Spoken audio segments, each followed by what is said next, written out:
Le soir, j'en parle à ma conjointe de l'époque. Et elle me dit, oh, mais non, c'est pas bien, t'es pas honnête. Fallait leur rendre leur type et tout, tout. Elle m'a pas engueulé là, mais elle m'a dit que Elle t'a moralement, chicané. c'était léger mon truc. Et après, j'ai contacté des amis à moi qui étaient entrepreneurs. Et ils m'ont dit, mais non, c'est comme ça. T'as rendu un service, t'as pris une initiative, t'as fait un truc que tout le monde voulait, mais personne ne voulait le faire. T'as donné même des pizzas, t'as donné un tip. What else do you want? Tu C'est vois? ça. Ça fait une belle histoire, en Voilà, plus, voilà. à raconter. Et c'est ce jour-là, j'ai dit, ça y est, je suis un entrepreneur.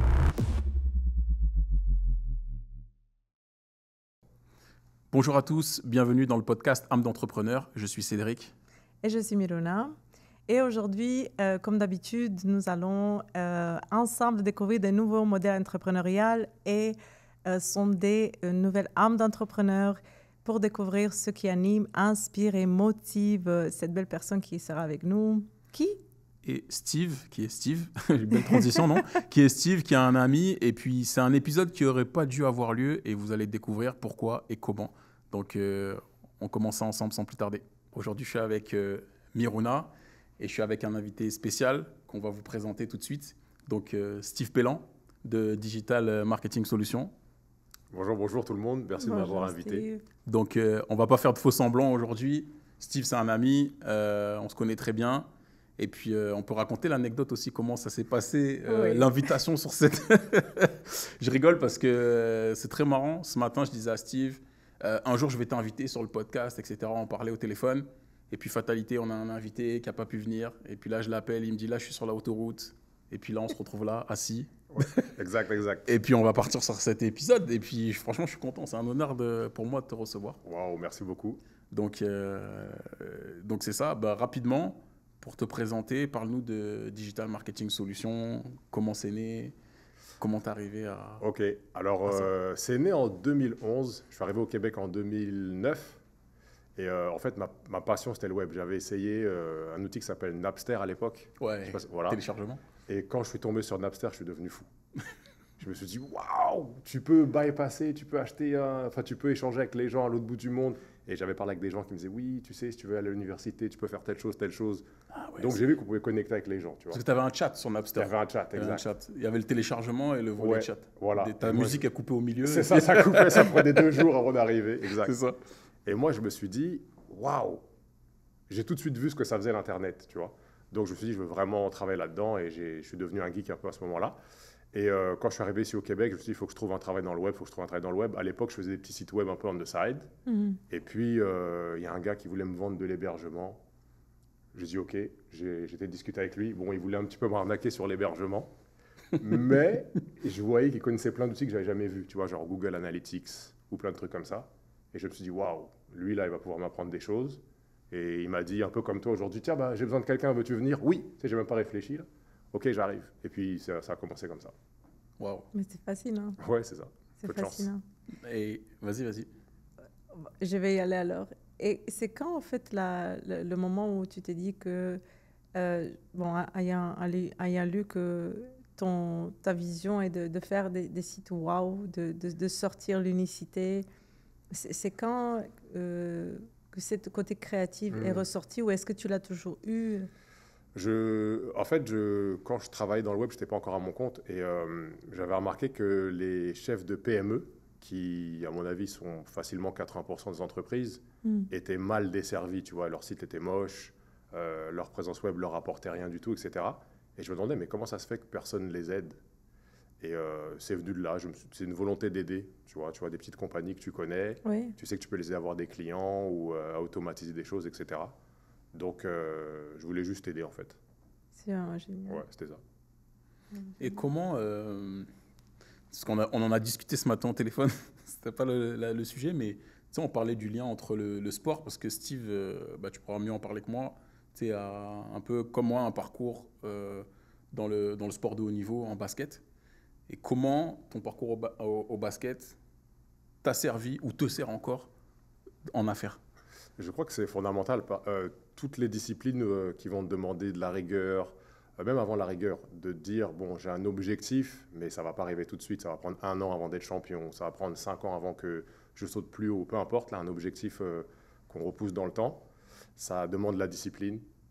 Il faut continuer à s'entraîner une fois. J'ai une anecdote, j'avais commencé la muscu. Et il fallait que j'y aille tous les jours. J'étais super maigre. Et un jour, je prends mon vélo et il pleuvait, mais vraiment, il pleuvait des cordes. Je dis, je ne peux pas ne pas y aller. J'y étais hier. Si j'arrête maintenant, ça va rater tout mon entraînement. Et donc, j'ai pris le vélo. Je suis arrivé jusqu'à la muscu. 15-20 minutes de vélo. Je suis trempé. J'arrive là, je fais la muscu et je repars dans la pluie. Wow. Après ça, tu sais que tu vas continuer parce que cette séance-là est encore plus compliquée que celle d'avant. Et cette résilience-là que tu trouves dans le sport de haut niveau, tu dois la trouver dans d'autres disciplines, j'imagine, mais je pense que c'est ce qui sert là. Ça sert le teamwork, tu vois, le travail en équipe, la résilience, être capable de jouer quand tu es blessé, je pense que c'est la résilience aussi. Quoi d'autre ouais, je pense que c'est vraiment ces choses, la discipline, résilience, et puis on sait qu'à la fin, on va gagner de toute façon. Là. Moi, j'adore tellement parce que ça bâtit en fait ton caractère. C'est ça. Et on parle tellement souvent de mindset. On parle souvent, mais moi, j'aurais le goût de parler plus concrètement de comment toi, personnellement, tu as vu un shift dans ton langage intérieur, mindset, comment tu te automotives, évidemment, parce que si on parle de la constance, il faut une automotivation. Comment ça a été ton processus personnellement? C'est marrant. Je crois qu'au début, ça vient de l'enfance. Parce que, contrairement à certains parents, ma mère me disait tu peux faire tout ce que tu veux si tu mets les efforts. Je me rappelle d'une anecdote où, en fait, ma mère... tu sais, à l'époque, on apprenait à lire, là, tu sais, vers 5-6 ans. À lire, à écrire, plutôt. Et tu devais faire des A, des B, des C. Voilà. Et moi, je voulais faire ça très rapidement parce que je voulais aller jouer avec mes amis au foot, au soccer. Et ma mère m'a dit, non, recommence parce que c'est pas assez bon. Donc là, je recommence. Je lui donne. Je fais un peu mieux qu'avant, mais c'est toujours pas terrible, tu vois. Je le sais. Elle dit non, tu peux faire mieux, recommence. Et ça a duré comme ça peut-être. Moi, dans ma tête, c'était genre 5 heures, c'était peut-être une demi-heure. Là. Et à la fin, quand je me suis vraiment donné la peine parce qu'elle m'a dit, hey, tu sais, la petite voisine Zara, là, que t'aimes bien, elle l'écrit bien. Et là, tout de suite, elle est venue me chercher, tu sais, je suis compétitif.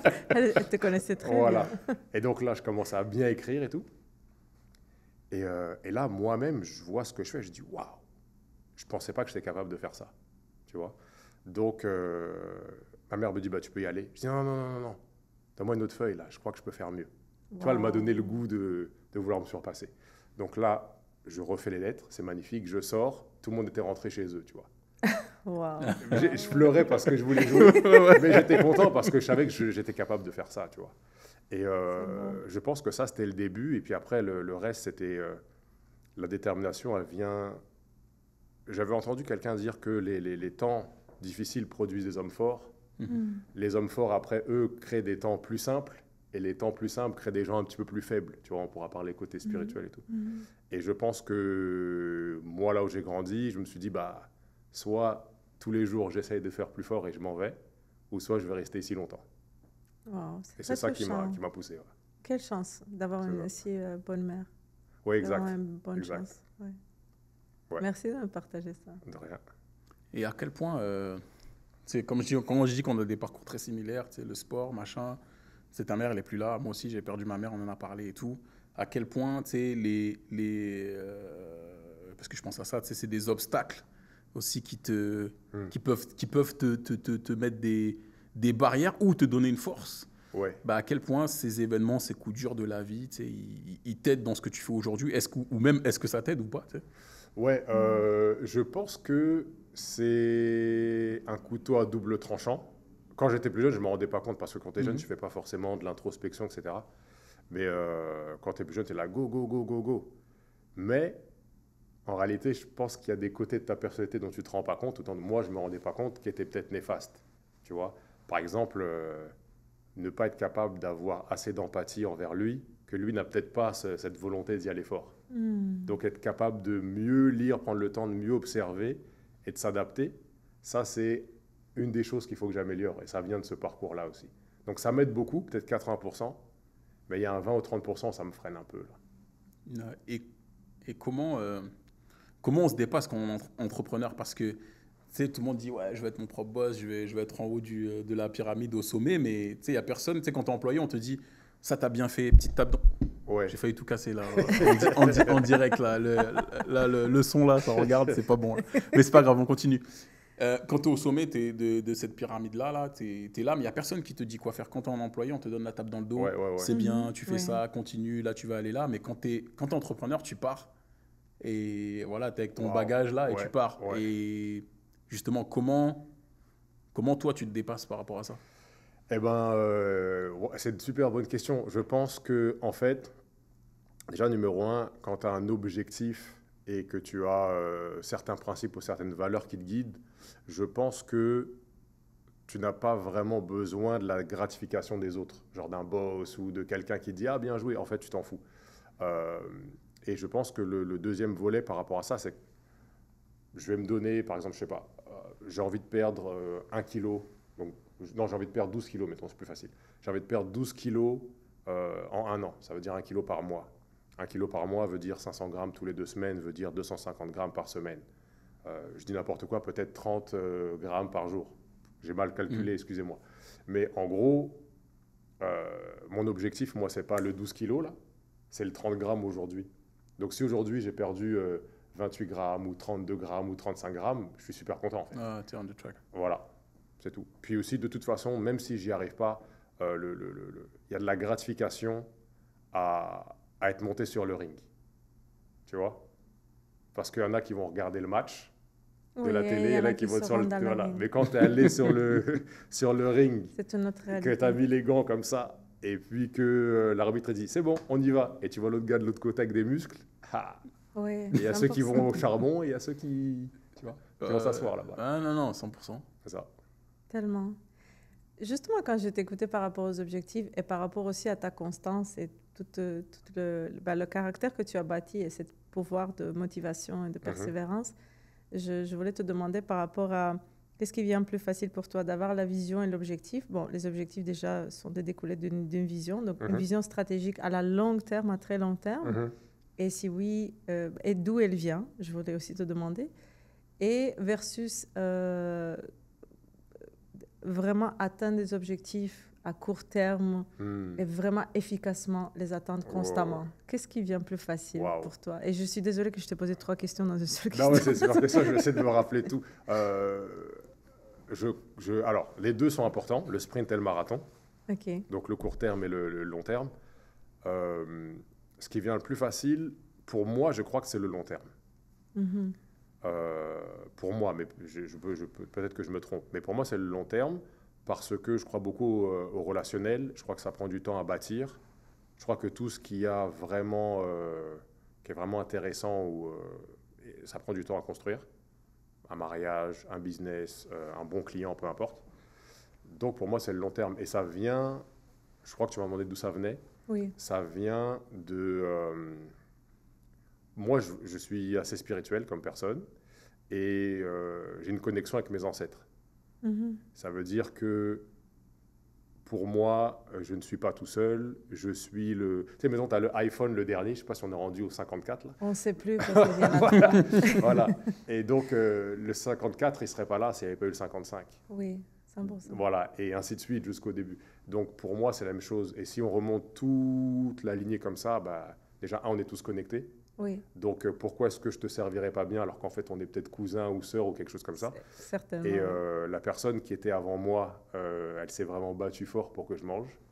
Et le petit haricot que je mange ou n'importe quoi, le bout de steak ou peu importe, il y a quelqu'un que j'ai même pas vu qui s'est levé à 5 h du matin pour que moi, je puisse le manger.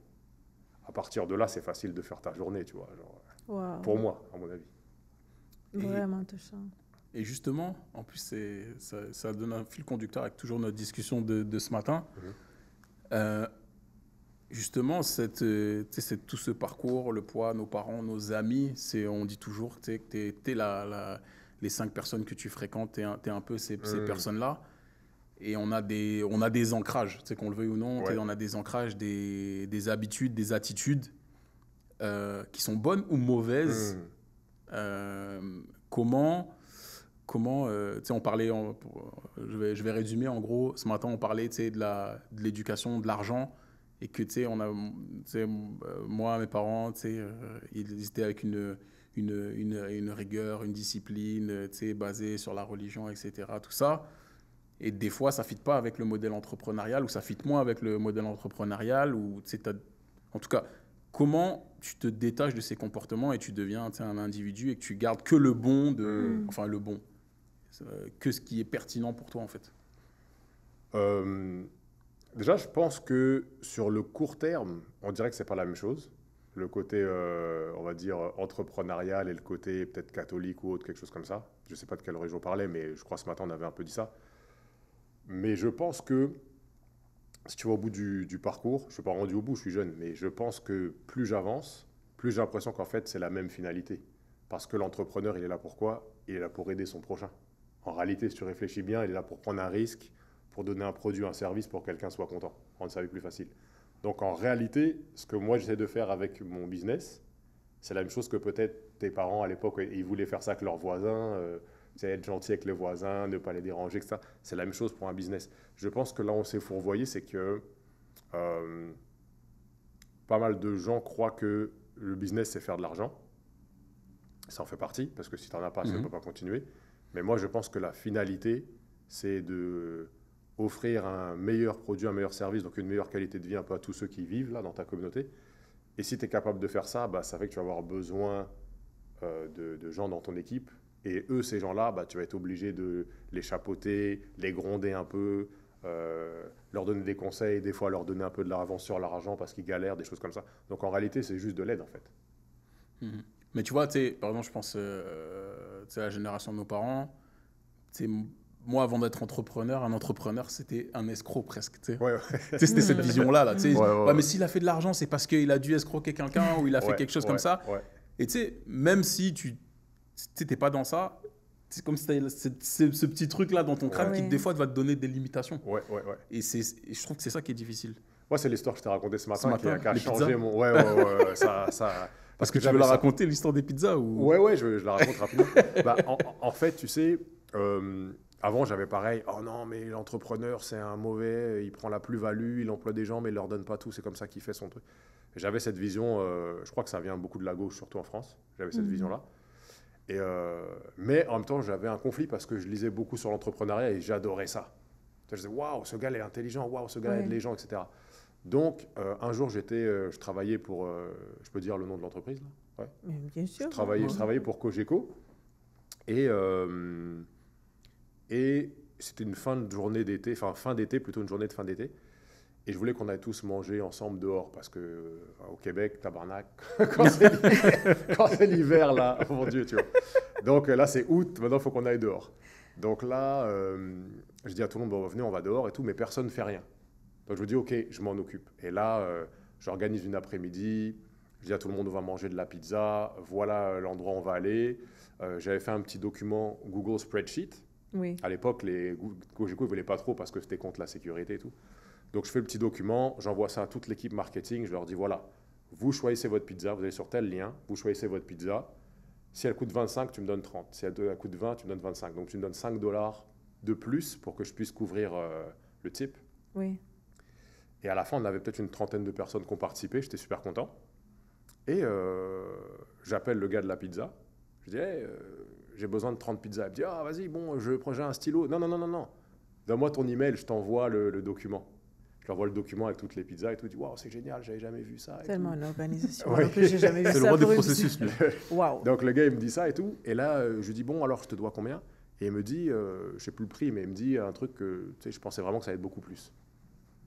Et je lui dis, t'es sûr et tout? Il me dit, oui, c'est parce qu'en fait, on a une promotion pour toutes les 3 pizzas achetées. La 4e est offerte.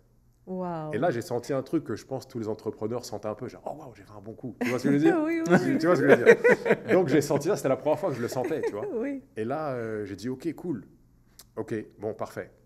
J'avais dit aux gens que j'allais pas leur rendre leur type. Là, j'avais dit, tu me donnes 5 en plus, moi je donne pas le type parce que j'ai pas le temps. Tout le monde est ok. Donc là, le gars il vient de la pizza, le gars un peu bossu, tu sais, le livreur là, il est en fin de vie. Et lui aussi, c'était le 3e carton là. Il en peut plus là, tu sais, le bossu de Notre-Dame, le pauvre. Et donc, tiens, je lui dis, monsieur, tiens, merci beaucoup, et je lui donne $30 de type, tu vois. La fille qui était à l'entrée, c'était une bonne amie, parce qu'en fait, je parlais à tout le monde, tu sais, c'était social et tout, et elle m'aide. Donc, en fait, on prend les pizzas, on met le nom de chaque personne sur leur pizza, on l'amène à la salle corporative, tu sais, on met les petits couteaux, cuillères, napkins, tout est là. Et là, j'appelle tout le monde, et je leur dis, voilà, point de chute, on se rencontre là-bas, place Ville-Marie, Et tout le monde prend leur pizza. Mais moi, je sais que j'avais des collègues qui n'avaient pas leur lunch. Il me l'avait dit, j'ai pas mon lunch, mais j'ai pas trop d'argent, là, j'ai pas de monnaie, faites-le sans moi. Mais il me restait des pizzas en plus, Oui. puisque j'avais les pizzas offertes. Et donc, je donnais des pizzas. Tu vois, je faisais du PR un peu, tu vois. Dis-le pas aux autres, ils vont être jaloux et tout, tu vois. Et à la fin, il me restait genre $80, un truc dans ce genre-là. Et j'avais encore cette petite émotion de waouh, c'est un truc de fou ce qui vient de se passer, tu vois. Et le soir, j'en parle à ma conjointe de l'époque. Et elle me dit, oh, mais non, c'est pas bien, t'es pas honnête, fallait leur rendre leur type et tout, tout. Elle m'a pas engueulé là, mais elle m'a dit que moralement, c'était léger mon truc. Et après, j'ai contacté des amis à moi qui étaient entrepreneurs. Et ils m'ont dit, mais non, c'est comme ça. Tu as rendu un service, tu as pris une initiative, tu as fait un truc que tout le monde voulait, mais personne ne voulait le faire. Tu as donné même des pizzas, tu as donné un tip. What else do you want? C'est ça, ça fait une belle histoire. Voilà, voilà. Et c'est ce jour-là, j'ai dit, ça y est, je suis un entrepreneur. Et c'est ça le clash. Mais incroyable. C'est ça le clash des cultures. Tu sais, ta copine qui te dit ça et l'entrepreneur qui te dit ça, et tu es comme assis entre les deux, tu sais. Ouais. Et à un moment donné, quand tu fais du business, bah faut trancher là. C'est moi, t'as entre les deux. Je t'en parlais ce matin. Tu sais, des fois, je vais rendre un service gratuitement, mais je me dis, mais à côté, il y a un qui m'a payé $200 de l'heure pour le faire. Et après là, tu fais, c'est comme si, tu sais, t'as toujours cette petite voix qui vient et qui dit, ouais, mais quand même, tu sais. Ouais. Et ça, c'est culturel. Il y a un bon livre sur ça là, de T.R. Baker, là, un Canadien qui a écrit ça sur l'argent, tu sais. Parce qu'on est tous éduqués différemment par rapport à l'argent. Et il faut déconstruire ce que tu as fait et apprendre à le rebâtir à ta manière comme un entrepreneur. Tellement. C'est difficile, ça. C'est très difficile. Et puis après, encore une fois, c'est des valeurs qui sont plus profondes que juste la gestion de l'argent. Ça touche à ta religion, ça touche à tes valeurs, ça touche à tes parents, ça touche à tes amis, ça touche à l'endroit où tu as grandi. Exact. C'est comme les mecs qui restent dans leur cité et qui disent ouais, on peut pas sortir de là, le système. Ouais. Mais comme c'est Booba qui dit ça, c'est une prison, une banlieue, elle a pas de barreau. Ouais, tu peux partir. T'es pas en prison, tu peux partir. Oui. Mais c'est toi qui choisis. Mais je crois que c'est parce que les gens, la plupart, même les entrepreneurs, mais je suis convaincu que la plupart des gens ne comprennent pas l'objectif ou ce que c'est que l'entrepreneuriat. Parce que si tu es convaincu que c'est pour... Moi, à la fin, j'étais content. Tout le monde a mangé. Tout le monde voulait manger dehors. Et au lieu d'être devant leur ordi, tout le monde a mangé dehors. On est même passé à la télé. Il y a un crew qui nous a vus là. Isabelle Huot, un truc comme ça, elle est passée. Elle nous a fait... Je suis passé à la télé. Quelqu'un m'a dit « Ah, je t'ai vu à la télé aujourd'hui. » C'est le gars des pizzas. C'est incroyable. Donc, on a tous eu une bonne après-midi. On a tous passé un bon moment. Eux, ils n'ont rien fait. Pendant que... Et en fait, j'ai réussi à faire ça. Pourquoi? Parce que... Toi, tout à l'heure, tu me parlais d'être... bien organisé, etc., efficace. Mais comme mon job, j'avais réussi à le déléguer à mon système, ça fait que je n'étais pas obligé de travailler 10 heures par jour pour aller courir à droite et à gauche. J'avais un système, donc j'avais du temps pour socialiser, etc. Wow. Et donc, j'avais le temps pour faire ce petit projet-là, tu vois. J'adore cette histoire. Je vais toujours me rappeler de cette histoire de pizza. Et en même temps, j'entends depuis tes valeurs, en fait. Tes valeurs. Et puis, tu as nommé que tu es une personne spirituelle. J'aimerais bien savoir quelle est la grandeur de la place de ta foi au milieu de tout ce que tu fais? Je dirais... C'est bizarre parce que si tu ne me connais pas, ça a l'air d'être très séculaire, etc. Mais moi, je pense que c'est peut-être 100%, c'est tout. Ça veut dire que c'est fou. Alors, je peux même parler de ça pendant 5 heures de suite. Là. Mais c'est... Est-ce que tu sais ce que c'est le design fractal? T'as déjà entendu parler de ça? Je crois que oui, des fractales, Les fractales, voilà. Oui. Et ben, en fait, j'avais entendu parler, c'est un gars qui s'appelait Jacques Attali, en France, il est connu, et il disait, oui, voilà, l'algorithme, en fait, on doit tout aux Africains parce que l'ordinateur, c'est né en Afrique. Moi, je dis quoi? Comment ça? Ben oui, parce que l'ordinateur, c'est basé sur les algorithmes, et puis il a fait tout le décantement, et en fait, ça vient du fractal. Et après, il a dit, bon, les Africains, ils utilisent le fractal un petit peu. Et j'ai fait des recherches là-dessus, tu vois, je me suis un peu documenté. Et tu vois, par exemple, je ne sais pas si on voit les feuilles, etc., les plantes, oui, mais elles ont tout ça. Bien, oui. Voilà. Oui. Bel olivier. Le fractal. L'olivier, d'ailleurs, c'est très symbolique. Ah oui, exact. Et tu connais un peu le fractal, right? Oui. Et donc, je me suis dit, attends, pour moi, le fractal, c'est un symbole, ou une preuve plutôt, d'un design originel. Donc, certains vont dire Dieu, d'autres vont dire une énergie créatrice, tout ce que tu veux. Universelle, voilà. Un créateur, oui. Et tu le vois partout, le fractal. Et moi, je me suis dit, un jour, j'ai mangé une pomme, ok? Et je mange la pomme. Et quand je mange la pomme, j'ai vu Dieu. Mais pas genre une personne. Hein. Non. Mais j'ai senti une énergie incroyable. Parce que je prends la pomme. Et en un split second, mon cerveau, il me dit, mais attends, tu comprends le fractal, tu comprends que c'est dans tous les trucs organiques, naturels. Donc là, la pomme a été créée, je mange la pomme. La pomme a un goût, la pomme a une texture, mon corps me dit que c'est bon. Je suis heureux quand je la mange. Mais il faut être complètement fou. Parce que regarde, regarde, tu vois ce micro-là, quelqu'un a créé ce micro. Oui. Ok, la marque c'est quoi? C'est Shure. Shure a créé ce micro. Le mec s'est pas dit, il s'est dit, bon, pour que le micro marche, il faut de l'énergie. Mais il s'est pas dit, je veux que l'énergie qu'il reçoive lui fasse du bien au micro. Il s'en fout, il faut juste que ce soit fonctionnel. Mais le créateur, l'énergie créatrice, peu importe comment tu l'appelles, a tellement d'amour infini qu'il va te faire une pomme ou peu importe, ou un coucher de soleil, tu vois. Et ce truc-là te donne de l'énergie, mais en même temps, ça te donne une émotion, en même temps, c'est oh, c'est fou, il faut être fou pour faire ça. J'adore. J'aimerais ça qu'on parle pendant des heures et des heures, et encore des heures. Ouais. Et par rapport à cela, c'est tellement... la connaissance mentale du concept du fractal, et pour ceux qui sont passionnés, c'est vraiment fascinant, ne suffit pas l'expérience avec le créateur, puisque tu parles de ressenti, tu parles d'une expérience qui est assez subjective, puisque chacun et chacune a sa propre... Donc, dans ce cas, si on arrive au cœur de l'expérience d'une énergie créatrice, la personne doit être ouverte à expérimenter cette énergie créatrice, si j'entends bien ce que tu dis. C'est ça, exact. Il y a un ingrédient super important, je crois. J'ai encore plein de trucs à voir, mais je crois que dans notre société, on s'est mis en mode fonctionnel, ou en mode transactionnel. C'est-à-dire, il faut que ça marche, tu vois. Par exemple, c'est mécanique, tu as mal au genou parce que claque. Voilà, mental, le truc. Mais je crois qu'il y a une scission, et je pense que c'est peut-être là où le début de nos gros problèmes. Je pense que dans la religion, je connais plus la chrétienne, je pense qu'ils ont séparé le côté, on va dire, mécanique, du côté, ou on pourra dire même le mec scientifique, c'est la même chose pour moi, scientifique, du côté spirituel. Et en fait, c'est la même chose. Oui. C'est la même chose. Pour moi, oui. Donc, quand tu commences à comprendre que, en fait, c'est pas juste la tête, c'est aussi les émotions, ou c'est pas juste ça, mais c'est aussi le côté spirituel. Là, on a un débalancement, là, on est juste dans le côté mécanique, tu vois, et on regarde pas le côté spirituel. Et dès que tu as compris que en fait, c'est la même chose, c'est comme une pièce, tu vois, oui, bien sûr. Bien sûr, des langages différents, mais la même chose. C'est la même chose. Mais la connaissance de cette invisible chose vient par le ressenti, forcément, et ne peut pas être accédée par la mécanique et le mental. Ça dépend. Parce qu'il y a des scientifiques, il y a des scientifiques qui... ou même il y a un philosophe qui avait dit, un peu de philosophie t'éloigne de Dieu, mais plus de philosophie t'en rapproche. Il y a des scientifiques qui disent ça, qui disent, bon, moi, j'ai vu ce truc-là parce que je suis passé par le côté mécanique et j'étais jusqu'au bout de la réflexion. Mais une réflexion, que d'un côté ou de l'autre, je pense que si tu restes terre à terre, tu ne le verras pas. Exactement. Je suis convaincue aussi de par ma propre expérience.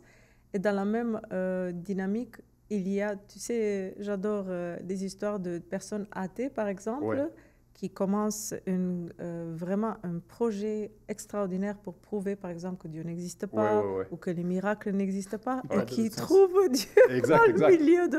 Mais c'est des personnes qui partent avec une conviction très subjective que je veux prouver que ceci n'existe pas et qui se frappent, que ce soit par la mécanique, que ce soit par le ressenti, que ce soit par des choses extraordinaires ou invisibles, jusqu'aux irréfutables preuves que bien sûr que ça existe. C'est incroyable. Moi, j'adore ces cas comme ça. C'est mes préférés. Je disais un truc il n'y a pas longtemps, et que la plupart des scientifiques, à la fin, ils finissaient par être croyants. C'est genre un truc, un chiffre, je n'ai pas le chiffre là, mais tu parles de Einstein, de tous ces gars-là, à un moment donné... Einstein était un... Oui. C'est ça, à un moment donné, ils sont allés à ça. Ce qui amène à ma question, c'est quoi comment tu mets spiritualité et entrepreneuriat? J'adore cette question. Merci. Pour moi, c'est quasiment la même chose. Pour moi, c'est quasiment la même chose. Parce que spiritualité, pour moi, si je dois le décrire, ça va être la compréhension qu'on est tous connectés. Quand je dis tous, c'est les humains, mais aussi, tu vois, un arbre, un être humain n'est pas plus important qu'un arbre. Dans ma tête à moi, tu vois. Après, ça ne veut pas dire que non, je ne mange pas de glace parce qu'il y a un bâton, je ne peux pas tout changer tout seul. Mais un arbre, c'est important. L'air, c'est important. L'eau, tout est important. Et tout est connecté. Si tu fais du mal à de l'eau, bah, peut-être que toi, tu es assez riche pour acheter des bouteilles d'eau, mais ton employé va boire de l'eau polluée, il ne pourra pas venir au travail. Donc ça revient toujours vers toi.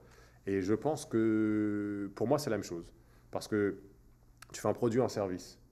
Si tu ne prends pas le temps de bien servir ton client, peut-être que lui va avoir un problème. Mettons, tu vends des voitures et tu dis non, on va essayer parce qu'on n'a pas assez d'argent, le budget n'est pas bon là, ce trimestre, alors on va mal faire les freins. Mais les mecs vont mourir. Des employés à toi vont mourir. Quelqu'un de ta famille va mourir, tu comprends? C'est ce que vulgairement les gens appellent le karma. Ouais, c'est le karma, mais en fait, c'est des maths. Ouais. C'est du karma, mais en fait, c'est des maths. Interconnexion. C'est ça. J'adore tellement cette perspective que tu as, je la partage. Je sais que Cédric aussi. On en a déjà parlé plein de fois avec Mirona, parce que, tu sais, et puis on en a déjà parlé aussi, tu sais, moi, c'est vraiment dans la connexion avec mes fournisseurs, mes clients. De plus en plus, je choisis avec qui je travaille et comment je travaille. Il faut que ça m'apporte un peu de bonheur. Je ne sais pas, toi, comment tu vis ça. Moi, de plus en plus, ça a pris une part plus importante. Et je me rends compte que... Parce que quand tu as un client, par exemple, et que tu es connecté avec lui, bah, tu vas tout faire pour l'aider et sa mission devient ta mission. Absolument. Et c'est comme ça. Tu n'es plus en train de dire, OK, tu sais, on a rendu tant de services. Peut-être je me trompe. Peut-être c'est une erreur et que mathématiquement, ça marche moins bien. Mais c'est ça. Toi, comment... Je ne vais pas partir là, mais... Ouais. J'avais lu un livre qui s'appelle Le Pumpkin Plan. Je crois que ça a été écrit par Michael Michalowicz, The Pumpkin Plan. Tu m'avais déjà donné des livres de lui, mais pas celui-là. Ouais, et en fait, en gros, lui dit cultive tes relations. Et il catégorise ses clients en 4, A, B, C, D. A, c'est super client, tu sais, je mourrais pour ce client-là. Genre, il me paye bien, il me respecte. Si je fais une petite erreur, il me pardonne, je recommence. C'est un peu ce que tu racontes là. B, c'est comme ça, mais un peu moins, etc. Et lui disait, l'objectif, c'est pas d'avoir le plus de clients possible, c'est d'avoir le plus de A ou B possible, tu vois. Et donc, moi, je fais ça au niveau de la qualification. Ça veut dire que au début, c'est compliqué à faire quand tu n'as pas beaucoup de clients. Oui. Parce que tu regardes l'argent. Voilà, tu es obligé de survivre. Mais après, quand ça commence à mieux aller, trier tes clients. Ceux qui sont... La plus grosse difficulté quand tu es en mode survie, c'est de ne pas t'énerver avec tes mauvais clients. Parce que de toute façon, tu perds du temps, tu perds de l'énergie, là, il va te mettre un mauvais commentaire et c'est négatif. Donc, OK, tu finis le deal, même si tu perds des sous, tu perds de l'énergie, tu finis le deal. Merci beaucoup, au revoir. Et tu ne le re-signes plus. Et juste se concentrer sur les super clients. Tu étais passé à la maison et tu as vu, il y avait Tim qui était là. Et tu as vu, j'ai rien dit. Tim, c'est un client ami, là. On est amis maintenant plus que clients. Et le gars, il jouait au foot avec son fils. Et il faisait des tacles par terre, tu sais, genre, il est habillé en blanc, là, je sais, il est fou, ce mec, il est plus fou que moi, tu vois. Et c'est des clients comme ça que je veux, parce qu'après, bah, en fait, tu travailles jamais, en fait, tu es avec tes potes tout le temps, quoi. Non, c'est vrai. Moi, mes meilleurs clients, c'est devenu des amis, en fait. Moi aussi, mes clients, c'est devenu mes amis, c'est incroyable. Je crois qu'on a des destinées, justement, Tu as été une de mes clientes. En plus, exactement. Comme quoi, tu sais, en plus, on est oui, interliés, puis... La roue de la vie, j'adore aussi cette perspective encore une fois, d'interconnexion, encore une fois, si on a cette perspective dont tu parlais, que l'eau qui est polluée à gauche et que quelqu'un d'autre boit, donc non pas moi, compte beaucoup. Donc moi, je dois m'intéresser à l'eau qui boit parce que tout est interconnecté. Et moi, je suis faite de 85% d'eau. Les gars, 85% ou 80% d'eau. Déjà, donc notre corps est tellement sensible, beaucoup plus de ce qu'on passe le temps à comprendre. Exact. Donc finalement, tout est interlié, et l'arbre, et cette perspective holistique, je dois dire, elle est plus rare, mais en même temps, moi, je la vois peut-être parce que je pose attention sur ça. De plus en plus, dans une nouvelle génération émergente, dont on veut beaucoup croire, dans une nouvelle culture entrepreneuriale, qu'on veut... Moi, je crois cultiver. C'est pour ça qu'une culture se cultive, non? Un jardin, on prend soin de ce jardin. Ouais. Je crois que c'est tellement important d'entendre et de partager ces voix et ces perspectives, parce que je ne crois pas qu'elles sont moindres. Je pense plus juste qu'il y a des perspectives de hustling ou faire de l'argent ou comment faire plus vite de l'argent. Ils sont juste plus bruyantes, en fait. C'est juste, ça parle où il y a une conception que oui... La majorité croit ça. Mais et là, ce n'est pas une question parce que j'ai juste parlé. Mais au fait, le sentiment, mon feeling à moi est qu'il y a beaucoup plus de personnes qui ont cette perspective, ou du moins la volonté de revenir à la communauté, interconnexion, entraide et à être bienveillant, que des personnes qui sont juste à l'argent puis veulent faire argent rapide. Ça, c'est juste mon feeling. Ok. Peut-être c'est mon rêve, OK? Ok. Maybe it's a dream, mais Ouais. est-ce que toi, tu as cela? Est-ce que vous... Et j'aimerais vous entendre les deux, d'ailleurs. Attends, j'avais éteint mon téléphone, mais la sonnerie, elle n'a pas... Excusez-moi, désolé. Il n'y a aucun souci. Ça, c'est mon réveil pour chercher mon enfant d'habitude. Pardon. Ben, Mais là, on l'a tous. Voilà. On comprend parfaitement. Celle-là, il faut qu'elle sonne. Désolé. Moi, je challenge un petit peu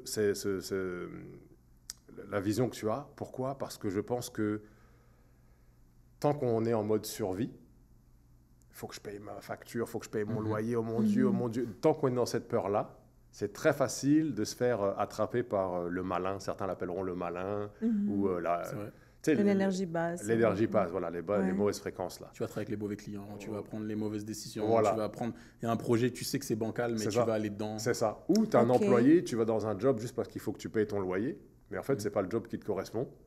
Et donc, ça va créer de mauvaises relations. Toi, t'aimes pas ton boss, t'aimes pas ci, t'aimes pas ça. Ton boss, lui, il perd de l'argent à cause de toi, il s'énerve.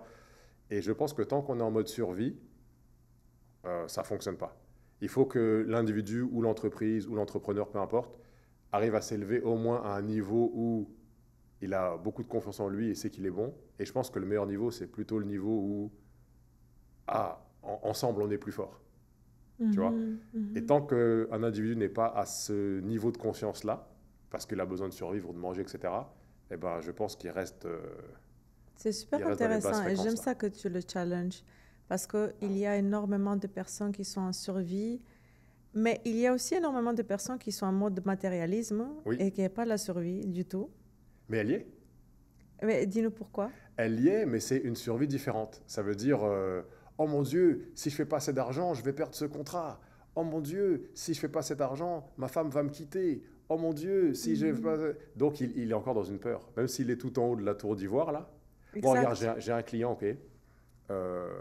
Ce client-là, avion, bateau, tout ce que tu veux, ok. Il a pas de crainte comme ça. Et ben un jour, il m'appelle, il me dit, Steve, oh mon Dieu, il faut que je fasse un Facebook Live. Je dis, ok, quel est le problème, tu vois. Et en fait, il avait peur d'aller sur Facebook, sur son téléphone et de cliquer sur Live. Ça le terrifiait. Oui, je comprends ça, ouais. Donc, c'est pas parce qu'il a de l'argent ou qu'il a réussi professionnellement. De dépasser ce type de peur. Non, les gens ont des peurs, ont des craintes. Des fois, c'est matériel, des fois, c'est autre chose. Et je pense que quand on ne sait pas qui on est, eh ben, on risque d'avoir ces peurs-là. J'adore. Et pour finir, parce que là, on a déjà eu le signe il reste plus beaucoup de temps. Ouais.